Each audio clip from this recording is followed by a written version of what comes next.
have an extra man out the field, you're going to carry the ball and try work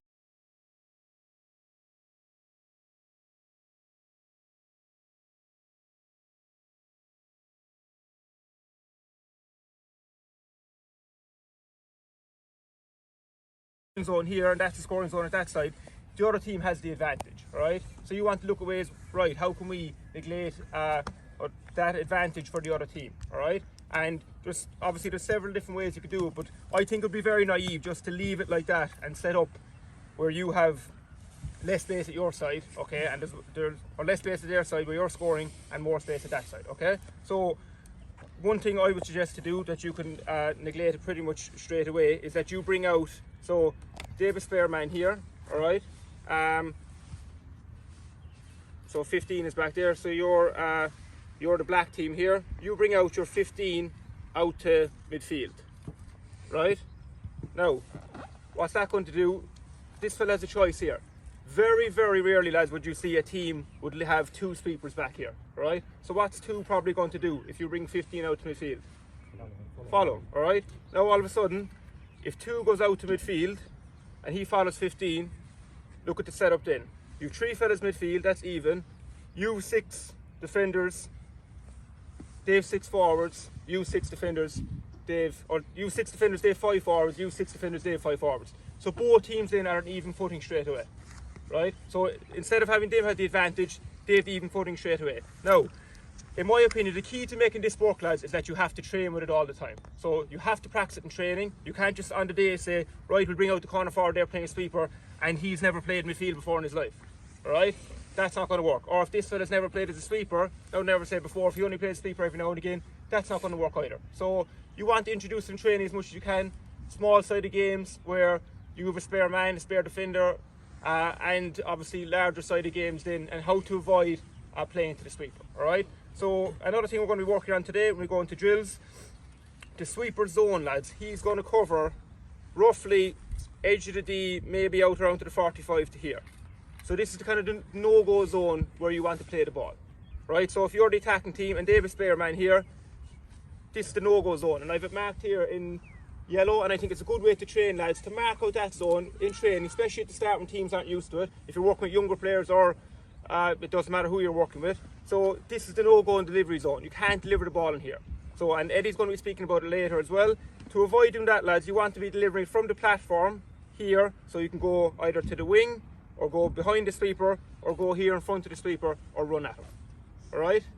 Any questions on that so far? Okay, so what we're going to do, lads, we're going to set the lads up here at a small sided game, just with an extra defender, and then we're going to go into a larger game then, alright? Lads, we need us to pass you get a bib, whatever, put on colour. How many of you there? 16. So maybe 8 of you wear red bib there, lads.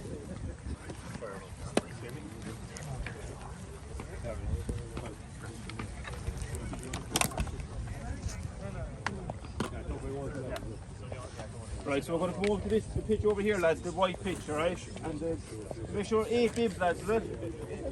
Yeah. So lads, we'll be using this pitch here, okay? Oh, you're using this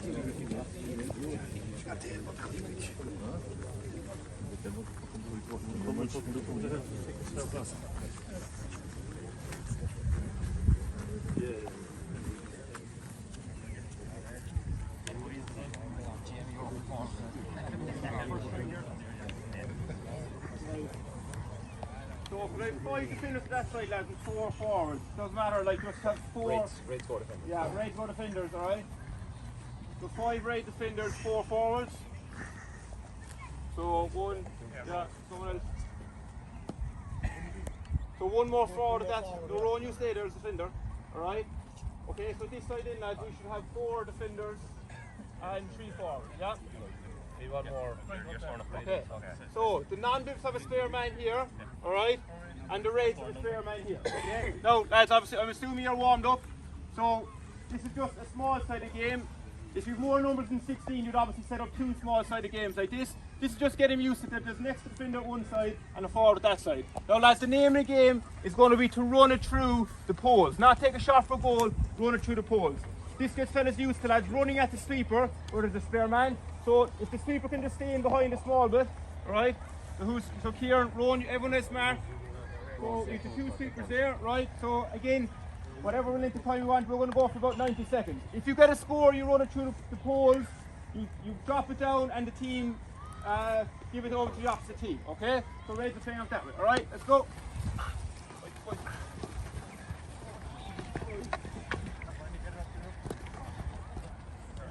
Alright, take it out of your hands, get it in play again.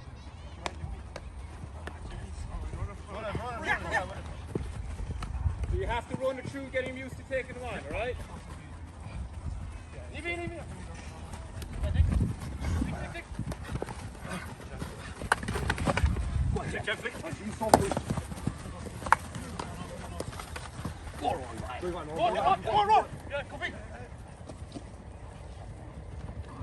Alright, goal, alright. On this one.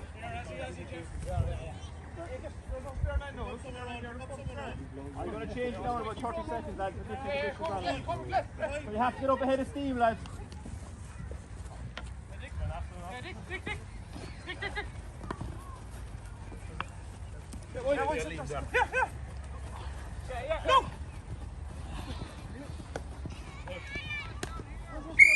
Okay, lads. Yeah, you show me. Can you show me the ball there? Yeah. Okay, so what you can see there is happening, lads. Because we're not going for points, there's a lot of crowding at one side. So for this, lads, whoever, so start off the 5 and 4 and the 4v3 again. You have to stay in your half of the field, all right? So you can't cross the halfway line here.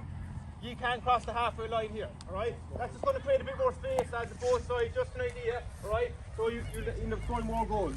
And what will happen with some of these games, especially small-sided games, I've found everyone crowds back at one side if you're not going for points, alright? If you're going for points, it's fine, because you can score points from anywhere, but there's no point having a small-sided game like this so fellas can go for points, because it's going to defeat the purpose of the game, because they're just going to hit the ball over from their own, from the goals or their own inline, alright? So you have to stay in your side of the pitch, lads, okay? So you have to deliver then, and obviously you get this fair man and the idea of that, okay? Right, let's go. You can't cross the halfway line. There'll be more space now.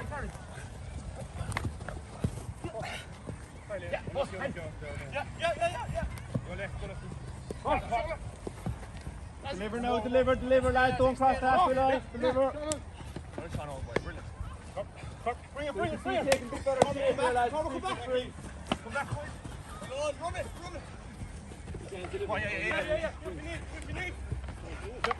One goal, lads. Go on. Time. Don't fight. Cut. Look, back. There. Go,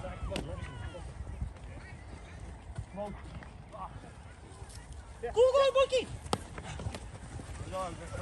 Yeah. Monkey back. Yeah, Ogie, pop it. Back, yeah. Alright, just bring it in there again, lads. Okay, let's go.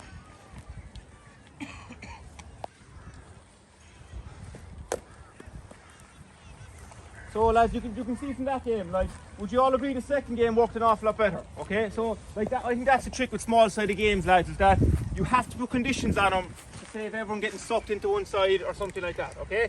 Like doing that drill, even though like obviously the pitch is a lot smaller and stuff, they're getting used to, we have an extra defender with us, okay? That means everyone else can be really tight to their man. We know there's someone in behind, we can be aggressive attacking the ball, and at both sides, and forwards are getting used to, lads, right, we're a man down here, okay?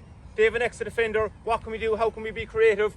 If a forward gets the ball, you need to be supporting him at all times, alright? So that would be a drill I would use, okay, to get fellas used to playing with the sweeper. And again, there's the 16 lads here, you can easily set up a second pitch or more if you wanted it. You can make it 3v2 or 4v3, okay? You could have 4 or 5 pitches set up, whatever way you want to do it, alright? So that's a small sided game I would introduce before we go into the a larger game then, okay? Any questions on any of that, lads?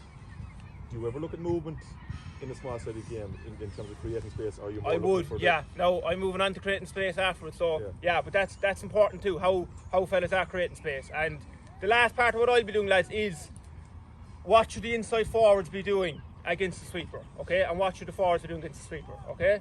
I know this is obviously a bit unrealistic, it's so small, but that's the whole point, you're getting used to it, and then we're going to go into the larger game after that, all right? That's a very good point. There's no point, lads, unless the movement is good inside. Even if it's 6 defenders against 5, whatever, the defenders are going to have a big advantage unless the movement is